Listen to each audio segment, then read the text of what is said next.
Okay, well, hello everybody. How's everybody doing today? It's 12 o'clock on Wednesday the 30th. Tomorrow's Halloween. Hopefully, you're going to go out and have some fun. Maybe if you have kids, go trick or treating with them and all that kind of good stuff.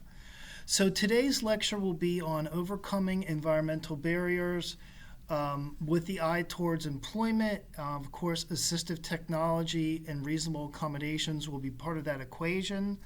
Every client or consumer in the public sector or case or evaluee if you're in the forensic sector is going to be different. We're all different people, and environmental barriers are going to be one of the things that we will have to deal with as rehabilitation counselors. If you have the slides, go ahead and load up the slides, maybe even print them out or whatever, but we'll go through them right now. So, usually with the economy, think about it, it's like the stock market. It's up, it's down, it's up, it's down. The employment rate for persons with disabilities fluctuates with time. The employment rate is going to be lower than persons without disabilities, or conversely, the unemployment rate will be higher for persons with disabilities than those without. But the whole idea of rehabilitation counseling and vocational rehabilitation is you will work with someone like us, and we will mitigate whatever barriers to the individual's employment exist. And, assistive technology or job restructuring, job analysis, retraining, these are all different ways that we could try to level the playing field as best we can and allow those individuals with disabilities to actually obtain employment. Kind of like a side note, one of the or two of the things I've been working on are big employment surveys for rehabilitation counselors working out there in the real world, and these are primarily private for-profit rehabilitation counselors. And interestingly enough, in one of the studies, it actually showed that people that had a temporary disability, meaning they were in a car accident, maybe they gave birth and there were some complications, maybe they were depressed for a while, or who knows what, or a combination of all three. Essentially, in one data set, it was interesting because the people that were disabled for a period of time actually went back and made more money than people that never experienced any disability at all. In the other data set, the first one was the International Association of Rehabilitation Professionals, IARP. In that data set, it actually showed that people with a temporary disability actually went back to work and made a little bit more than those that did not. In the second data set, the American Board of Vocational Experts actually kind of showed what we would assume, that if you did have some kind of disability, then it would negatively affect your earnings to some degree. If anybody's interested in seeing these studies, I'd happy to send them out to you. One of them was published last year, and the other one's being published right now. But getting back to the employment/unemployment data, usually, and it's hard because think of like a diagnosis like vision impairment. Are you blind or you just need glasses? With disability, it's like that because there's a wide variance or wide range of limitations or restrictions or impairment on a categorical variable, if you will. But if we just want to look globally, like the macroeconomic, bird's eye view, usually people with disabilities, especially those on the lower end of the educational spectrum, or what I would consider transferable skills, if you're a rocket scientist and you're in a wheelchair, as long as your brain is working fine, you have your intelligence, you could still do your job. Or me as a rehabilitation counselor or as a professor. Wheelchair's not going to stop me from working. But those on the lower end of, the socioeconomic/educational spectrum, disability would affect them more, which would significantly increase their unemployment rate or decrease their employment rate, depending on how you're looking at it.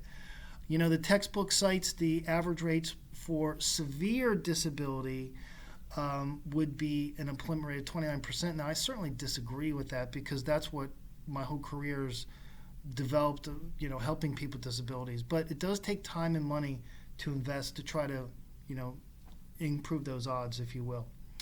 Now, the census numbers show reason for optimism. Now, the census, there's something called the American Community Survey, ACS, where there's question 18 that deals with disability. Are you disabled? Do you have an impairment as far as vision, mobility, cognitive, independent living, and so on? The ADA is helping us level the playing field to some degree, because we can argue, the American with Disabilities Act, this person is a qualified individual. Remember, it's got to be someone that's qualified for the job.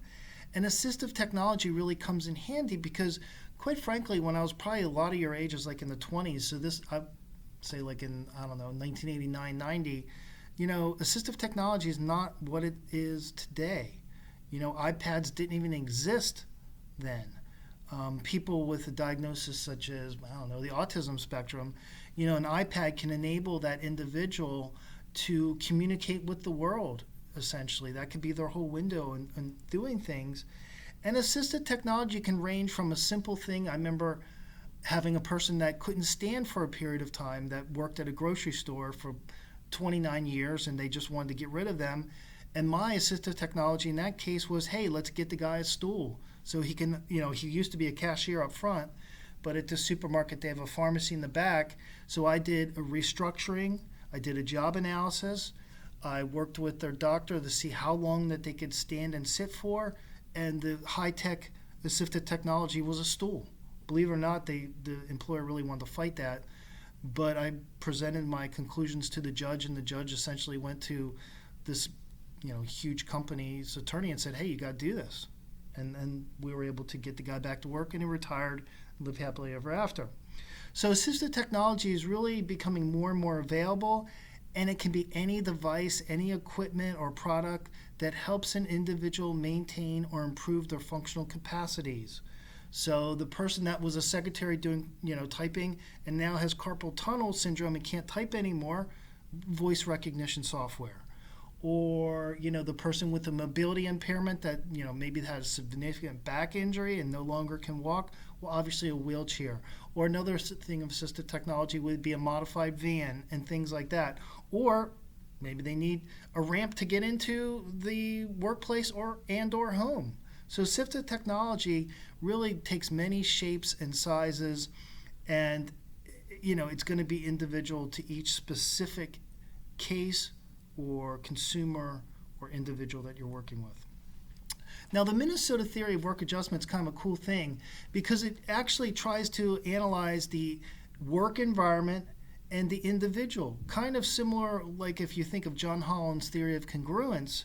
And the theory is that if we have an environment that matches the worker, then their job satisfaction should go up. In theory, their productivity and ability to do a good job should go up. So essentially what it tries to do is predict the job retention or tenure for people with disabilities in a specific occupation or position. Now, the Minnesota theory of work adjustment essentially looks at how the environment versus the individual plays different roles. That kind of boils down to the John Holland, person fit. Does that person's needs, personality, capacity, all those things match the work environment?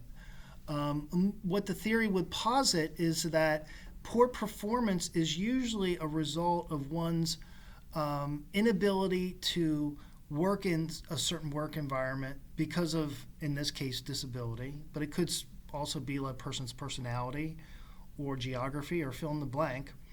And it's like a downward spiral. So if the person is unhappy and not satisfied and doing a poor job in work, then it will help or actually hurt them by having more negative self-concepts, lack of self-esteem, confidence, which theoretically would go into their job retention, their wages, their goals, and so on. Now, in the textbook, when we're talking about the impact of disability, there's various categories of disability like mobility, sensory, communication, pain. Chronic pain is most of the people I've worked with in my career are diagnosed with chronic pain, meaning they've had surgeries, something bad happened to them, They're going to be in pain the rest of their life. They're probably going to be taking medications for the rest of their life. But it's my job to find an occupation that will fit who they are, what they can do, and I take it a step further and maximize their earning potential, which in theory should give them a better quality of life. Fatigue is another huge one that I would get all the time, because imagine the person, had a whole bunch of surgeries and been out of work for 5 or 10 years. They're going to be easily fatigued. Endurance, kind of the same part of that, is maybe they can only work for a couple hours at a time, or I've even had cases where the person would have to take numerous breaks, or I remember even one case the person had to take a nap in the middle of the day. Now you can imagine that was a hard sell to the employer. Cognitive limitations, the person had traumatic brain injury. It's going to depend on severity. If it's extremely severe TBI, then maybe they have no rehabilitation potential. Social limitations, think again of a person diagnosed on the autism spectrum. Their social limitations, or, not really doing well in the interviews, maintaining eye contact, all those kind of things would affect their employment potential and wages and so on. Now, the functional impairment, what this is what the work environment demands, the carpenter, lifting 100 pounds or whatever, versus what the individual is capable of doing. And again, that's where the job analysis would come in and say, okay, this carpenter that theoretically has to be able to lift 100 pounds, but in an 8-hour day, that's only 5 times a day. So in my job analysis, I would basically make the case, okay, let's avoid this one activity and perhaps get, a laborer to help this skilled carpenter where they don't have to lift that 100-pound board and other things. And the functional limitations are at the individual level, meaning, okay, this one specific person, this one specific job. Again, that's where assistive technology and job analysis and restructuring and all those kind of things would come in. Now, sometimes there's a disruption between the job person fit, so barriers are built between the worker and other employees. Sometimes if you work with unions, this could be a problem, because I can, modify a job for this person to be able to do it, but if there's a whole seniority issue where they kind of like bid on certain types of or categories of jobs, and the cushy, easy job, goes to the person that has 40 years seniority, then that's a problem. Or at least that's a problem that I have to try to solve. How are we going to alleviate these things? So education is a critical tool in our toolbox. Generally speaking, the more education that we can get for an individual with a disability, the better off they're going to be, the more competitive they're going to be in the labor market. But again, think about a traumatic brain injury. If the person's brain has been injured and now, say they don't retain new information, well then retraining, that's kind of taken out of our toolbox. Another thing could be there's different kind of theoretical models out there. Some of them are mentioned in the book. But essentially, we need to consider the work environment when we are recommending occupations for clients and consumers. Now, the 3I approach. What this is, you're going to identify the client or consumer's needs for reducing all different kinds of barriers. And what are some examples of barriers? I don't have the right skills. I need daycare. I don't have transportation to get to the workplace. I can't get into the workplace. Maybe if I'm in a wheelchair, the assembly line's too high.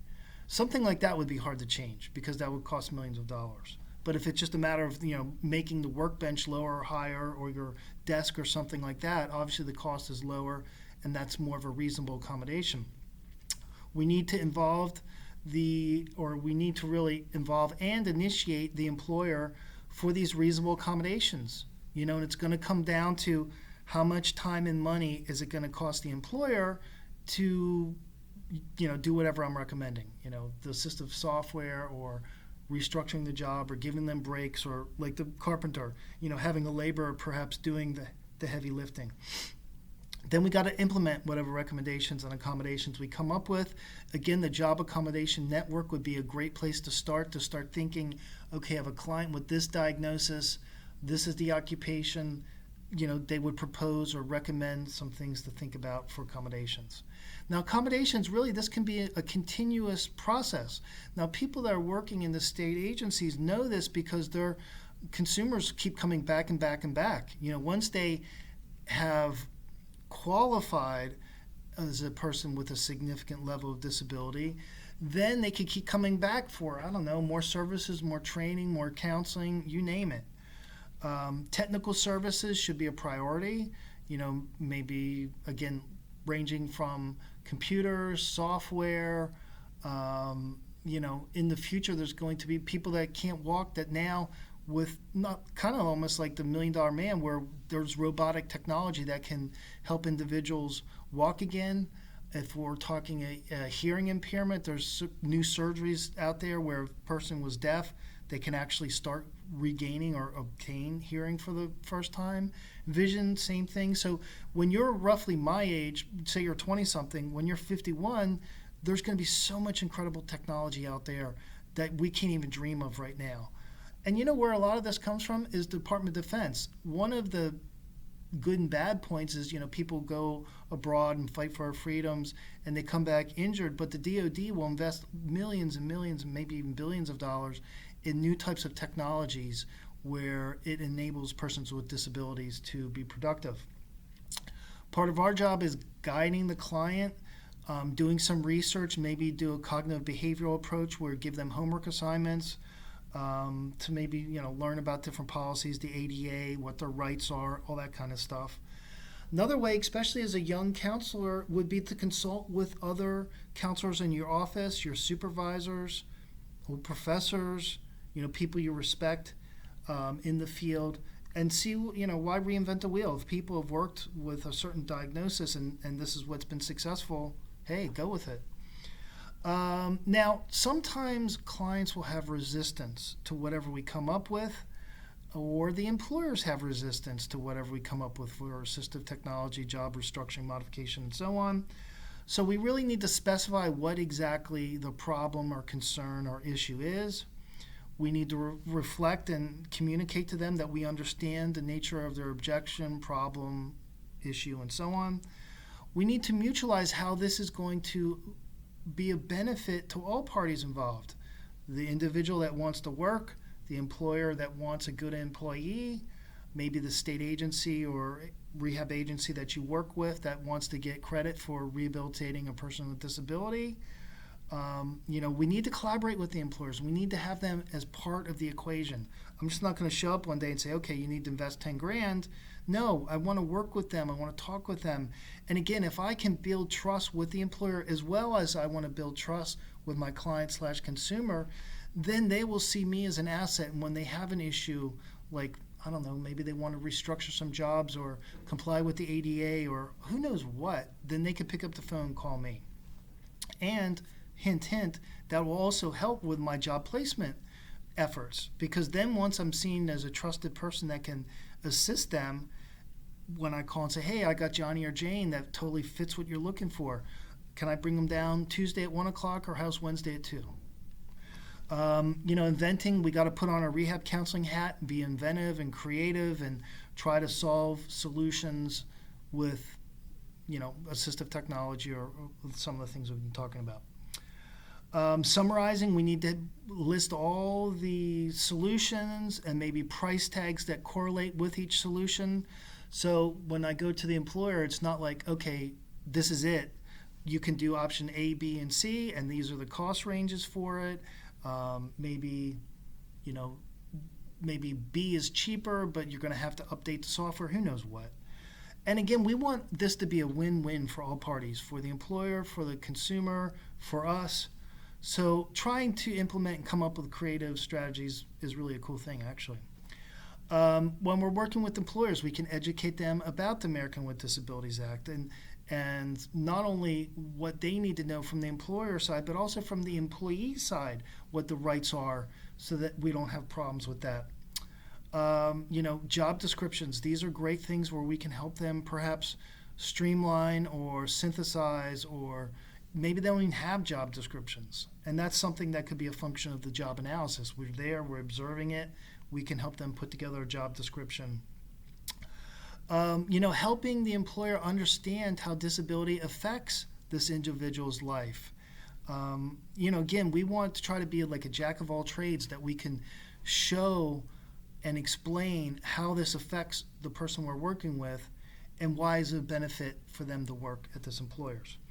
Involving the supervisors, because sometimes if you exclude them, they could be a problem in this equation. We want the supervisors to know why we're there, what we're recommending, what we're going to be implementing, because we can get resistance from the supervisors just as we can get resistance from the clients. And supervisors really should be involved. Think about it, because they probably know exactly what the job entails. They probably evaluate the employees on their productivity, work style, and so on. When we're talking about proposed accommodations, getting the supervisors' feedback and how they think it's going to affect, the other group of workers without disabilities can be very important. And just basically selling it. That's what we're going to do. So job accommodations at work, a lot of accommodations really don't cost that much money. Like in my example of the stool, or, Dragon dictation software. It's not terribly expensive. Roughly, it depends on the study, but one study shows 38% of modifications really cost little to nothing. 28% cost less than $1,000. So look right there, that's 66%, 2/3 roughly, cost less than $1,000. That is money well spent, in my opinion. Now, going paperless is another thing where a lot of times in the old days we'd have these big, huge files. Even for students, we would have these big files of your internship, your practicum, your hours, all this stuff. Going with technology can make this a lot more efficient and actually save money. So maybe if we're talking about a person with disability, we can utilize this new technology to actually make the employer more money. That's like music to their ears.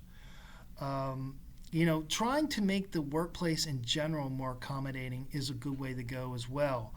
And it actually can help them avoid future injuries that cost money. This is the kind of stuff where if we explain to the employers where we're coming from and why this is going to be a benefit to them, they're more open to accommodations.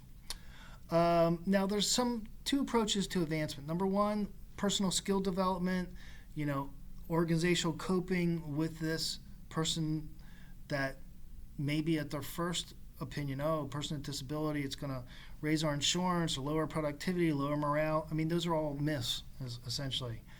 And then the career development services that we can offer the employers and the employee, and the on-the-job accommodations. See, now, the more like job analysis and accommodations you do, you gain knowledge, and you'll be able to translate that knowledge. Just like our individuals we work with have transferable skills, same type of idea. We'll have this knowledge that will be transferable to future clients and cases. So having the idea of basically solving the workplace's problems and enabling the person with disability to get back to work, that's the best way to move forward, in my opinion. There's other successful techniques like active management, planning strategies. You can do career planning seminars. Training on the accommodations is another interesting way.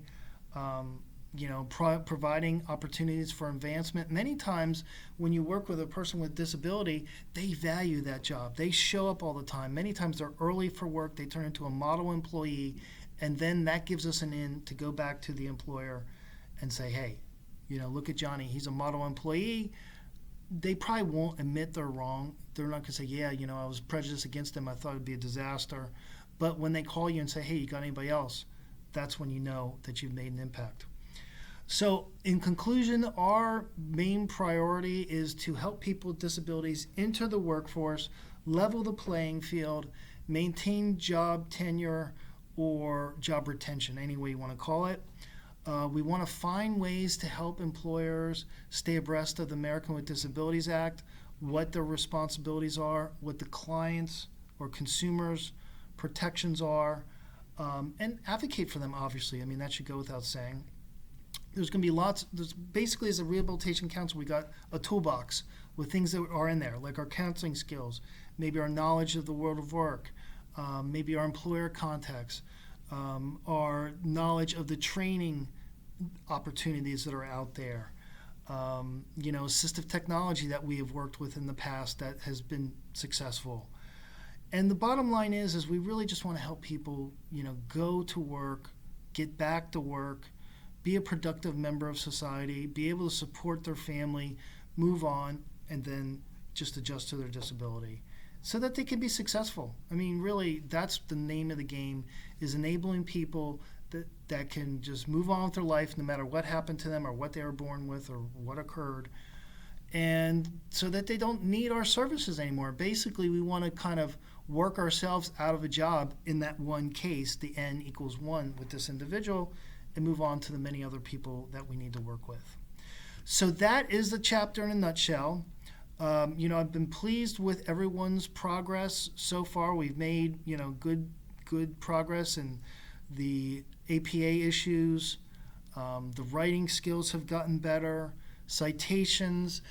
Just one little closing thought. If you have a citation in narrative of a discussion question or essay or whatever, you need to have a reference. So you have your narrative, couple paragraphs, and you're putting in your citations, you have to have a reference for that. That's just writing 101.